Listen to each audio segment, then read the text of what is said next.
আজকে আমাদের তিনবারের প্রধানমন্ত্রী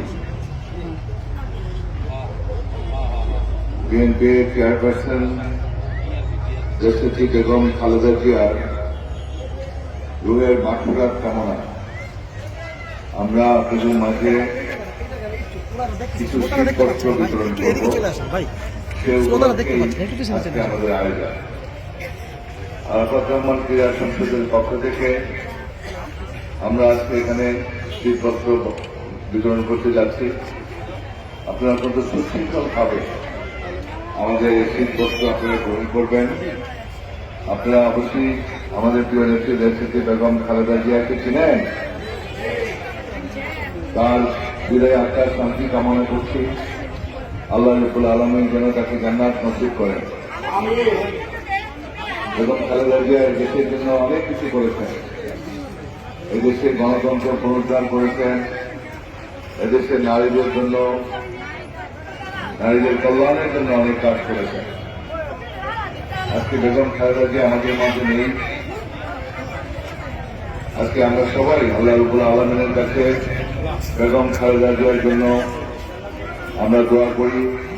আল্লাহ রাব্বুল আলামিন যেন আমাদের প্রিয় নেত্রী, বাংলাদেশের অভিসম্পাদিত নেত্রী, তিনবারের প্রধানমন্ত্রী দেশনেত্রী বেগম খালেদা জিয়াকে জান্নাতের সর্বোচ্চ মোকাম দান করেন এবং জান্নাতের আপনারা জানেন যে তার জ্যেষ্ঠ সন্তান আমাদের বিএনপির চেয়ারম্যান জনাব তারেক রহমান, তিনি এই ঢাকা 17 থেকে নির্বাচন করতে যাচ্ছেন ধানের শীষ মার্কা নিয়ে। আপনারা সবাই দোয়া করবেন ইনশাআল্লাহ। বেঙ্গলের শহীদ রাষ্ট্রপতি জিয়াউর রহমান, তারেক রহমানের পিতা, তারেক রহমানের মা দেশনেত্রী বেগম খালেদা জিয়া দুজনই একজন রাষ্ট্রপতি ছিলেন এবং সফল রাষ্ট্রপতি ছিলেন। শহীদ জিয়ার নাম কেউ বলতে পারবে না। শহীদ জিয়া অমর হয়ে আছে আমাদের মাঝে। বেগম খালেদা জিয়ার নাম কেউ বলতে পারবে না। তিনিও আমাদের মাঝে অমর হয়ে আছেন। আমাদের বাংলাদেশের নারী হিসাবে প্রথম প্রধানমন্ত্রী ছিল বাংলাদেশে। আমাদের গর্ব বেগম খালেদা জিয়া এবং তারই সন্তান আমাদের মাননীয় চেয়ারম্যান জনাব তারেক রহমান। সুতরাং তারেক রহমানের জন্য আপনারা সবাই দোয়া করবেন।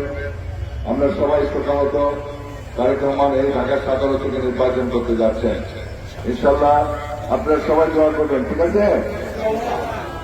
তার পক্ষ থেকে এখানে আমি আসছি আপনাদেরকে শীতপত্র বিতরণ করার জন্য।